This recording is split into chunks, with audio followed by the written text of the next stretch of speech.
Entrons dans le vif du sujet et commençons par créer un nouveau profil. Alors, MPro s'adapte au scénario en présentiel où vous réalisez l'intégralité du questionnaire à travers MPro ou le plus souvent à distance, où vous initiez simplement le suivi dans MPro et les questions sont traitées par le client ou le patient à travers MSuivi.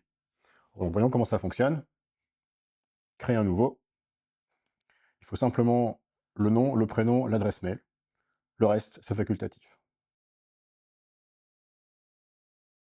Pour le paiement, il y a deux options, soit le paiement en direct, soit le paiement via l'application MSuivi. Alors le premier cas, ça correspond plutôt au présentiel, c'est quand vous avez le client ou le patient devant vous et un moyen de paiement électronique sur le bureau, un lecteur de carte ou qu'importe. Par contre, si le suivi est à distance, c'est beaucoup plus facile de faire un paiement à travers l'application MSuivi. Alors si vous choisissez paiement en direct, pour quand même profiter des fonctionnalités de rappel automatique de MPro, vous pouvez indiquer l'échéance de paiement. Vous savez alors jusqu'à quand le client ou le patient a payé. Et ainsi donc, le rappel sera généré au bon moment. Alors une fois que les données de base sont complétées, MPro affiche un code alphanumérique à 6 caractères que vous pouvez copier-coller et par exemple envoyer en messagerie Instagram si c'est par là que le contact arrive, ou bien vous pouvez générer un email automatiquement en appuyant sur un bouton.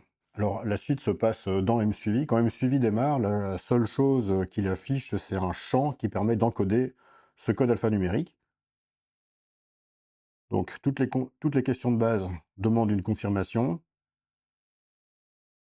Voilà, le profil MSuivi est créé. Encore faut-il répondre au questionnaire détaillé. Ça se fait en swipant.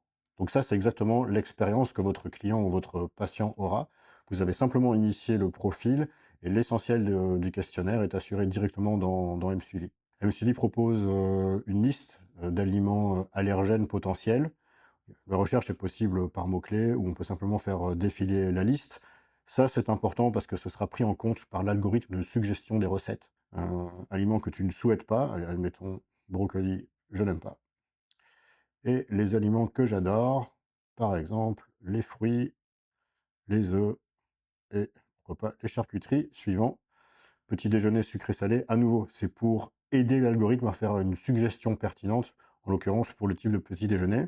Le temps disponible pour cuisiner, pareil, c'est pour aider l'algorithme à faire des suggestions de recettes d'un niveau de complexité qui est compatible avec ce que le client ou le patient souhaite. Est-ce que tu fumes? Consommation d'eau journalière, sommeil, fonction intestinale, un champ libre.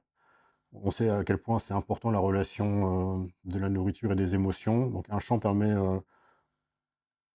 d'aborder le sujet. Alors les questions qui ont été abordées lors de la création du profil dans MSuivi, donc le questionnaire approfondi, est accessible à tout moment dans MPro. Donc si on va sur le profil, il y a le bouton questionnaire approfondi, et là on retrouve l'intégralité des questions et des champs qui ont été traités lors de l'onboarding sur MSuivi. Si vous avez un client ou un patient qui ne souhaite pas utiliser MSuivi, d'ailleurs, vous pouvez traiter l'intégralité des questions directement de cette manière.